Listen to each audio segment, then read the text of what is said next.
mi od tebe dolazi, sve mi znači drugo prolazi, sunce mi od tebe dolazi. Gori, gori, sunce mi od tebe dolazi.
Sve pokrio je mrak, oči si sklonila, svoju kosu rasula.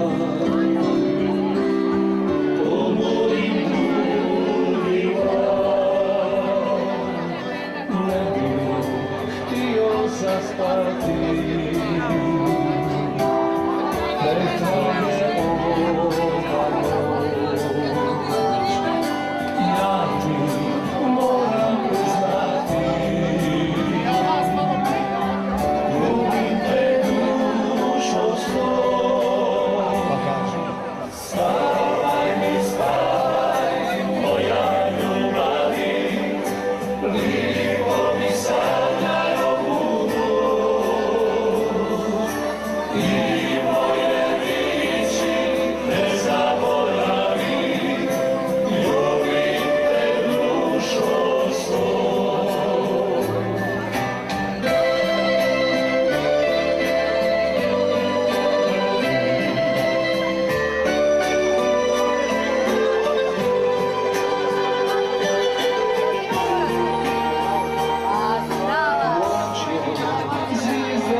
Dlakom ti kosa sjaj, ovom pismom ljubim te, želim ti mira san. Spavaj mi, spavaj, moja ljubavi, pripori sada na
večeras se vino pije, vesima se pjeva, jer kome pjeva taj se mora nije.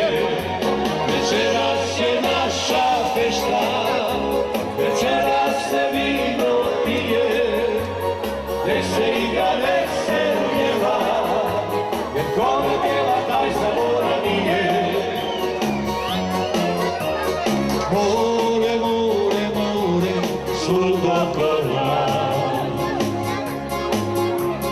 avamo la barca, aria,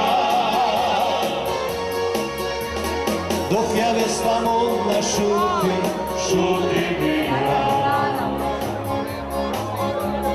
nulla vissuta qui tutti, sa tutto sta.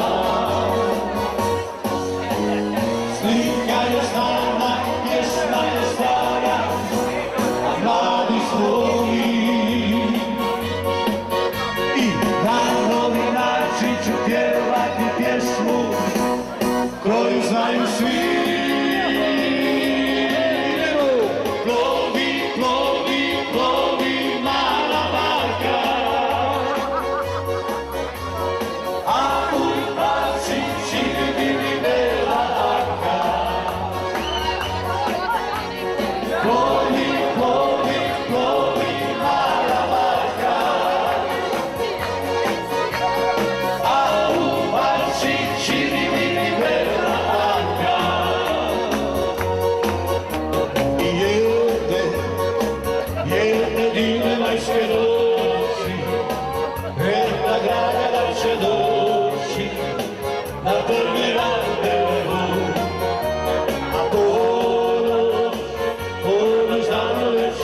Pekari dok mi nižu, ljubiš me, ljubiš ti. Pekari dok mi nižu, ljubiš me, ljubiš ti. A sad je mjesec maj, pehaja više nema. Ruže su procvjetale, poljubaca više nema. Ruže su procvjetale, poljubaca više nema. Kad jesen opet dođe i vjetar kad zasvini, čekat ću te na raskršću, gdje smo nekad srećni bili. Čekat ću te na raskršću, gdje smo nekad srećni bili. I na kantonu kuća stoji, mala kuća, ljudi moji. U njoj ja ne dane broji, noći broji, ljudi moji. Na kantonu kuća stoji, mala kuća, ljudi moji. U njoj ja ne dane broji, noći broji, ljudi moji. Brojane dane noći, kada čujem prosim noći, kada čujem prosim noći, meni sve obećava. Sve to znade naša kala, sve to znade naša kala. Svako mjesto svoju tešku ima, svako mjesto ima svoj rad. Festa je draga na svima, jer tu se pjeva cijeli dan. A mi volimo festu i ribu ko staroga huje. Večeras je naša fešta, neka se daleko čuje. Večeras je naša fešta, večeras se vino pije. Nek se igra, nek se pjeva, jer kome pjeva taj se mora nije. Večeras je naša fešta, večeras se vino pije. Nek se igra, nek se pjeva, jer kome pjeva taj se mora nije.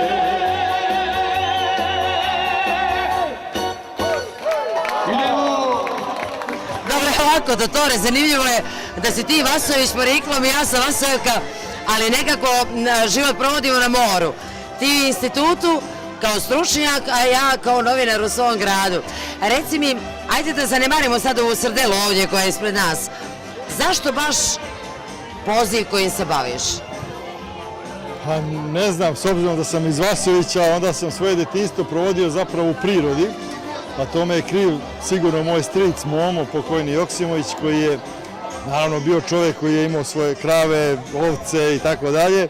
I naravno, pošto sam ja živio u Novom Pazaru, moji roditelji su bili prosvetni radnici, svaki raspust, zimski, ljetni, 1. maj, 29. novembar, ja sam trčao na autobus da bi došao do Imagrada tadašnjeg, a onda je posebno bilo interesantno ljeto jer bi moj stric tada izdizao, naravno na katune gore Vasovićke, naš katun se zvao Okva, znači sa pogledom na predivnu planinu Jelovicu, i mi smo tu kao djeca provodili mjesec i pol dana u totalnoj divljini, bez mobilnih telefona, bez ikakve komunikacije sa svijetom. Naravno, struje nikad tu nije bilo, niti će biti na katunima, i zapravo to je neki, da kažemo, najljepši dio mog djetinjstva. I čini mi se da sam tad omirisao, osjetio do tako prirodu.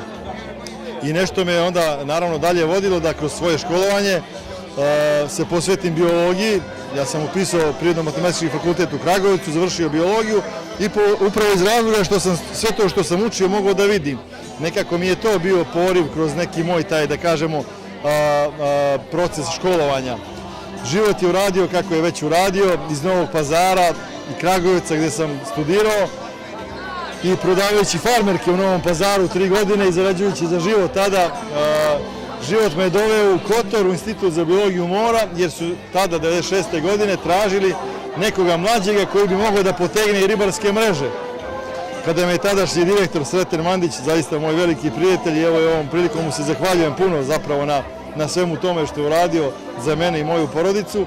Kada sam došao u institut, on je vidio jednog rumenog, zdravog momka iz Vasovića i rekao je: momče, možeš li ti da upišeš postdiplomske studije? Ja rekao: mogu, najvjerojatnije neđe. Tad je bila jedna država, naravno Jugoslavija. To se desilo ponovo u Kragovcu i naravno, eto, taj moj magistarski, da kažemo, dio obrazovanja je bio posvećen upravo arbunu, dakle jednoj interesantnoj vrsti ribe koja je ovdje u Jadranu izuzetno kvalitetna, a naravno onda sam kasnije svoj doktorat posvetio barbunu, odnosno mulusu barbatusu kojeg smo ovdje pominjali večeras, i na taj način se završio taj moj, da kažemo, stepen obrazovanja. I kao što sam naglasio, od 96. godine sam zapravo u Institutu za biologiju mora i bavim se ribarstvom, zaštitom Jadrana i valorizacijom resursa ribarstva našeg Crnogorskog primorja u kontekstu Jadranskog mora. Moram ti priznati da je meni barbun lično najdraža riba, jer ne postoji ništa slično tom ukusu te crvene ribe. Ali što je ono što srdelu čini toliko prijemčivom, da je ona toliko širom svijeta popularna, evo recimo sa tog nekog stručnog aspekta? Pa evo, sad si me podsjetila na barbuna, to smo negdje i prije ovdje pomenuli. Kada sam branio taj svoj doktorat u Beogradu, moj dragi prijatelj i tadašnji mentor, profesor dr. Ivica Radović, me na odbrani doktorata pitao, pošto je tema bila barbun i sve o njemu naravno, pitao me, kaže: kolega Joksimoviću, zašto mačke u Boki ne jedu glavu od barbuna? Ja sam stvarno bio malo zatečen pitanjem, očekivao sam više neko, da kažemo, naučno, stručno pitanje, i nešto sam tu počeo da u stilu Vasovića, jel tako, motam, tražeći neki odgovor za tu priliku. I onda je on zapravo na kraju rekao, pa kaže: mačke u Boki ne jedu glavu barbuna zato što je to toliko slatka riba da čovjek pojede i glavu i sve, tako da za mačke ne ostane ništa. Ne ostane ništa, jeste. Ali vratimo se srdeli, naravno, evo ja sam, naravno, čitajući podatke o njoj iz literature i nekih istraživanja koje smo radili, srdela je zaista kraljica riba, možemo slobodno da kažemo tako, jer u svom tijelu, dakle, ima one toliko popularne i nama potrebne esencijalne masne kiseline omega-3 kiseline, i to u procentu od 10 do 15%. Karakteristika srdele i ostalih plavih riba jeste da tu kiselinu čuvaju u svim ćelijama u tijelu, za razliku od bijele ribe, koja je možda više na cijeni i skuplja je definitivno, ali nažalost bijela riba te masne kiseline čuva samo u svojoj jetri. Jetru obično ne jedremo, bacamo, tako da od bijele ribe malo koristi. Od ove kraljice riba, srdele, zaista možemo da definitivno kažemo da se hranimo zdravom hranom. Osim tih masnih kiselina, ona ima zapravo dosta vitamina, posebno B13, B12, vitamine A grupe, D grupe i naravno mnogo minerala, kalcijuma, fosfora, gvožđa i svega onoga, tako da čak i srdelu ako jedemo sa kičmom, mi obogaćujemo svoj, da kažemo, meni kalcijumom koji nam je zaista potreban, i zato treba srdelu mnogo, dakle, koristiti u ishrani upravo mladih naraštaja, jer njima treba zdrava kost i zdrav skeletni sistem. Ono što ljudi mahom ne znaju jeste upravo to, plava riba se gleda nekako sa nipodaštavanjem, a u stvari mi s mora, ajde tako da kažem, koji živimo na moru, više je volimo i znamo kako je spremamo. Bio si po Sardiniji, kušao si je, što bi rekli ovi, jeli, šefovi kuhinja na mnoge načine, ali si ti onda meni postoji jedno interesantno pitanje: zašto ne postoji torta od srdela, zašto? Pa evo, da se podsjetimo Sardinije i svega toga, zaista 25 tanjira tokom večere je promijenjeno. Osim srdele, bilo je to i drugih vrsta riba, posebno cipula koju oni izuzetno cijene, kao što, da kažemo, naši susjedi na ušću Neretve to rade. Tada sam probao i kajgan od srdele, zaista nešto specifično. To još nisam jela, treba moram probati, reći. pa evo, nisam ni ja do tada, ali od tada zaista je to jedan predivan ukus.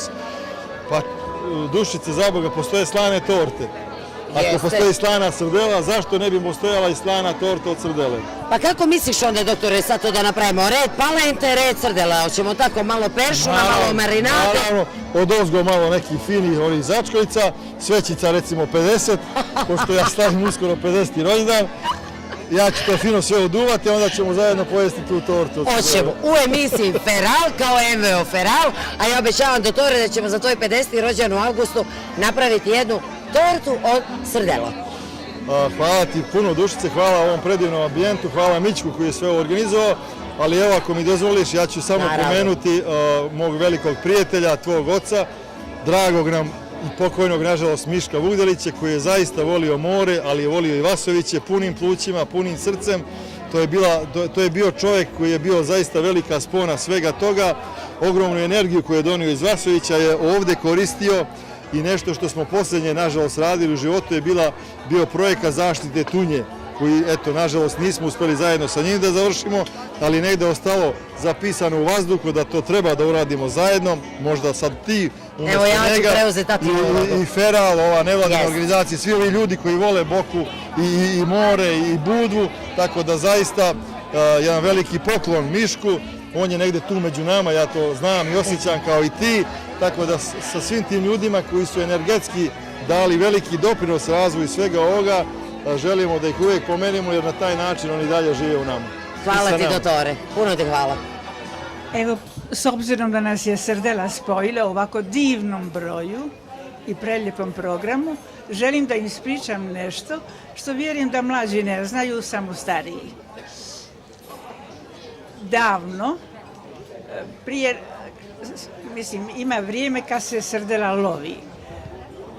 U proljećne, sad u to. Išlo je svaku večer 26 barki iz rive iza školja da hvataju srdele. Mi smo išli, ja sam kao djevojčica išla iza kasarne, ispod kasarne zapravo, Citadela. Tu smo ja i moje društvo gledali i brojili sa bedema. Svako večer su išli sve do ujutro i ujutro su se vraćali u svitanje zore sa punim srdelarama ulova, puno srdela. I šta je interesantno? To je interesantno zato što nas je to privlačilo, tako da smo išli svaku večer da brojimo barke, 26 barki, to je ogroman broj. To je sve se vraćalo sa puno srdela. Sve. I to su ljudi srdele solili. To su pretežno bili Slovinići, Delojci, Dragičevići, puno, a Ilija Botić. Tada su vjerovali ljudi, pogotovo stariji, ako im žena kaže laku noć, srećna rabota, da neću loviti, da je baksuz. Međutim, mene neko naučio, pa su mi rekli okitim u barku, pa će biti zadovoljna. I ja sam ubrala Leander u parku i Iliji Botiću okitila sam barku. On je uhvatio puno srdela i tad je zahtijevao da svaku večer dođem da mu ja okitim barku jer sam srećne ruke. I tako su to vjerovali ljudi i zaista. To je bilo jedno tako divno sjećanje. Od toga su ljudi živjeli. Srdela je jako isplativa. To se solilo, neko je solio, neko je na razne načine se spremalo. Najviše se solilo. U kacama to je bilo mnogo. Izvanredno. Kako ste vi voljeli da ispremate? Ja sam pravila saureti, ovako ova jela naša pržena, ali moji su solili stari, šumići. Ja pojma nema. O tome nisam to radila. Ne znam. A obzirom da ste vi s Korčule, pretpostavljam da je to slično, jel da? Da, apsolutno. Pa to je u Dalmaciji i ovamo tako isto tačno, naravno. Srdela, tamo se srdela čuva, po ono što kaže oči u glavu, loza i maslina, jer se od toga živi. Pretežno. Sad ja vas moram zamoliti za nešto što mene su svi ovako, skočili su na mene, rekli su, ajde molim te, pošto si pjevala sa gospođom Marijom, zamoli je da nam otpjeva refren po želji. Zato što vi zaista imate taj lirski sopran koji je vrlo rijedak i način na koji vi pjevate